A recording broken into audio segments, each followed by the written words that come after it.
they were, they were touring in this kind of thing, and they were losing tons of money on smashed up instruments and stuff. So it was time basically to go make a single and go get a deal somewhere.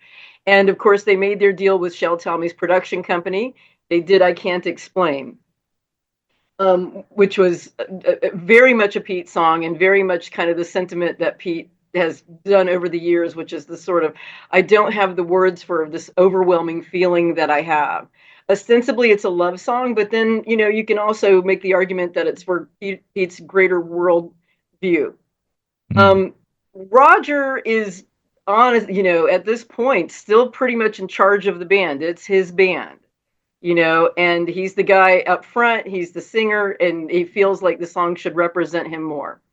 So they go to do their second single, and Rogers not was never comfortable with "I Can't Explain." That's not him, He's a little kind of swaggery guy, real tough. He's a hard boy, and he doesn't have this insecurity that Pete has. So it's time to come up with a second song.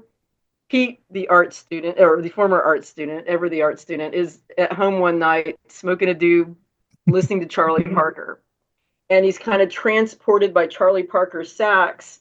And he has this like feeling of somebody sort of floating and being able to float through things and this kind of thing. And he writes down the words anyway, anyhow, anywhere. And instead of doing the demo like Pete always has done, Pete just takes this little scrap of paper into a rehearsal one day and says, I have this idea. Let's work on this. Um, the Who were, for better or worse, a kind of an R&B cover band. That was maximum R&B, and that was definitely Roger's influence. Roger was really the R&B guy. So Roger takes this opportunity, kind of grabs this and says, if we're going to write lyrics for this, I want input because I'm not, I want something that reflects my personality. And so they worked this out in rehearsal, which is also very unusual for the Who. And the lyrics are those Roger lyrics. They are, and they're so great, and they're so, nothing gets in my way, not even locked doors, and it's a very much of Roger's song. Um, because again, it's his band, but this song is recorded in April. By September, things are going to be vastly different, and I think we'll talk about that a little later. But yeah, this is definitely sort of Roger's song. Yeah, that's interesting. And also, I hadn't really ever picked up on the fact that Roger didn't really feel like he could relate to "I Can't Explain," especially when you consider what a staple it is of the band's catalogue, and especially considering it was probably written, as you say, it was written. It can be seen as a love song, but Mhm. it could also really relate to the mod audience who are following them, and maybe it could be a kind of chemical thing going on with the protagonist of the song. Yeah. And I guess is that maybe one reason Roger couldn't relate to it is because he couldn't relate to the mods in some way. Do you think that's fair to Yeah, say? that was always sort of a thing with them was, that Pete and Keith kind of, they ate that mod thing up, but John and Roger really weren't mods, really weren't kind of wedded to it. And what's interesting, what's ironic is for a song that, again, Roger, he wasn't the pill guy, like the other three were. He wasn't that guy, but the song kind of perfectly kind of encapsulates that kind of mod attitude that I can do anything, I can go anywhere. Society can't put these structures on me because I'm young and the world is open to me, and I'll just go through things if you stop me. And like you said, so ironically, for a song that reflected Roger's personality, it sure does sort of capture the mod zeitgeist, as it were. Yeah, because in some ways, I Can't Explain and Anyway, Anyhow, Anywhere are almost two sides of the teenage coin in a way. They both perfectly encapsulate what it's like to be a teenager, I think. Exactly. And I mean, it was a teen, get this baby boom of young British teenagers, and they're not sort of, overwhelmed by this the traditional society, and the mores and that kind of thing. Talk about that in a little bit in terms of the difference between mod culture and the band kind of moving into the pop art band that they became in for a little bit there as well. Yeah, and I guess this probably is the song that kind of is that point. On one side is the Who as a mod band, and on the other side, as you say, they're going into that pop art direction. Hmm. And I think very early on they were describing this as a pop art song, or at least I think Kit Lambert was in press releases and that kind of thing. Good old Kit and his press releases. Yeah, that was the thing. That was the thing was, Peter Meaden started them out. They're going to be a mod band. They're going to do all these mod things. I'm the face, and all that kind of thing. And then I Can't Explain, which is this pop song. Roger's the R&B guy, and Roger came with this R&B sensibility, and whereas Pete's got the more pop sensibility. And at some point, it was John and Pete who kind of realized, like, if we tie our identity too closely to the mods and the mod movement's going to fade out, we're going to be stuck with that, and we will fade out too. So we have to kind of, this is an early example of a pop group or a pop artist changing their identity. We'll see it later with Bowie and Madonna and Lady Gaga really significantly. But this is one of those moments where it's like we have to kind of move forward. We have to move with the changes, and kind of leave mod behind.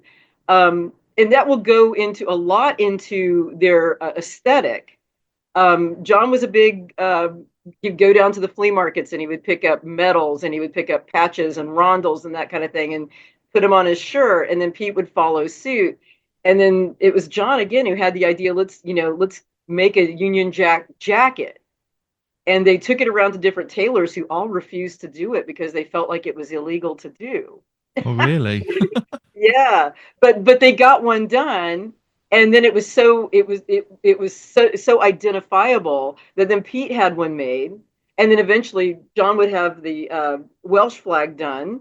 I believe it's a Welsh flag, and that's sitting in the Victoria and Albert Museum now. Like, that's how iconic it is. And they would also have an Irish flag done because when they went to Ireland, the IRA said, if you wear that Union Jack mess here, we will blow you up. So they had that done as well. But yeah, so and Keith with his bullseyes and the shirts that he made that had like the Elvis single or the Beatles single on it, and they were moving in that pop art direction. And Keith and Pete and Kit would have these late night conversations about art and pop art. Roy Lichtenstein, Jasper Johns, Peter Grant, and this kind of thing, and using that aesthetic, and then going back to Pete's art school years and Gustav Metzger and auto destruction, and even likely a little influence from a young Fluxus artist by the name of Yoko Ono, and taking this sort of commodification of pop art, the soup cans and the comic strips and this kind of thing, and turning that into music, taking feedback and these the noise and incorporating that into a song and turning that into part of the song. And then with the auto destruction, with the smashing of the instruments, again, these are, they're instruments that come off of an assembly line. They're consumable, they're commodities.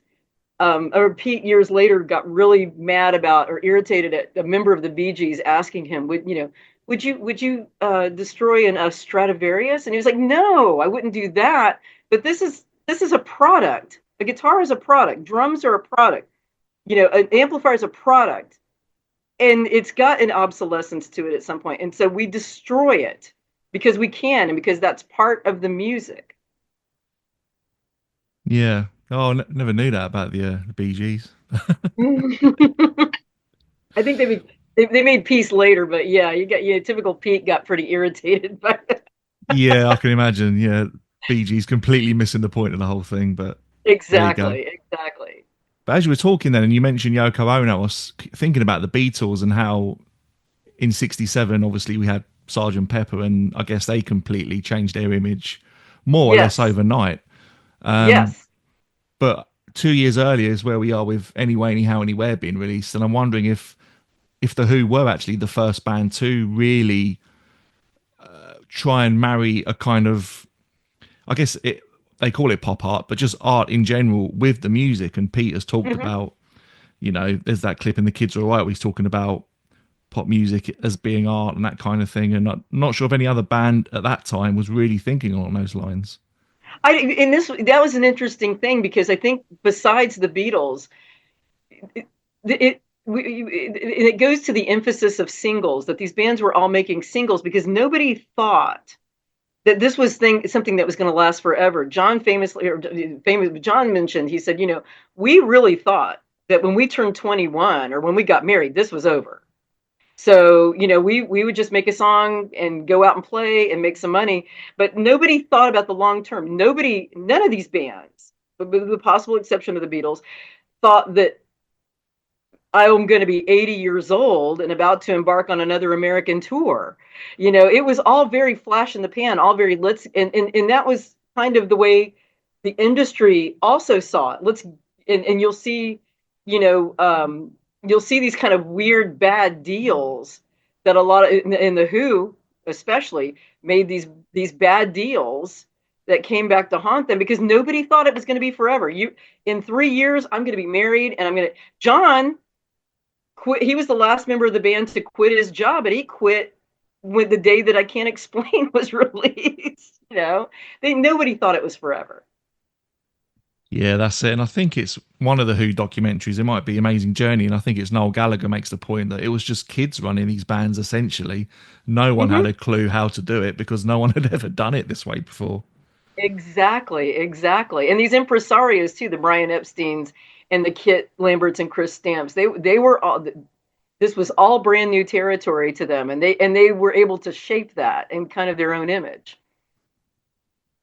Yeah, that's right. And yeah, image was obviously so important to the Who, and especially around this time.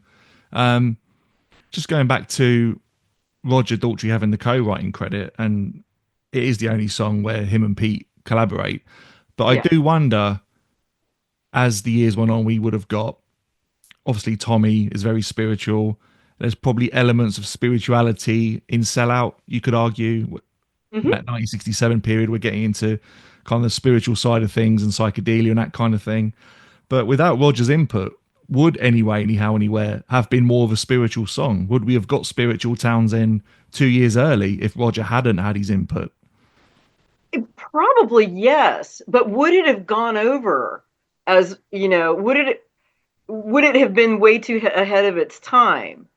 And that's kind of a Pete thing, is that Pete kind of I was thinking about this because we talk about a little bit about how it was made and why it anyway anyhow was where it was made, and the fact that they wanted a song that kind of reflected what they were doing on stage, and the feedback and the destruction. A lot of that stemmed from Pete not trying to get something out of an instrument that it wasn't prepared to give him, if that makes sense. And he would get really frustrated and he would, smack it and bash it. He did that with Barry Fantoni. Talks about going over to his apartment to record a song, and the tape player doesn't it moves too slowly or it jams or something, and Pete just lifts it up over his head and smashes it on the floor. And so, a lot of the sounds that we associate with the Who come from a lot of Pete's frustration.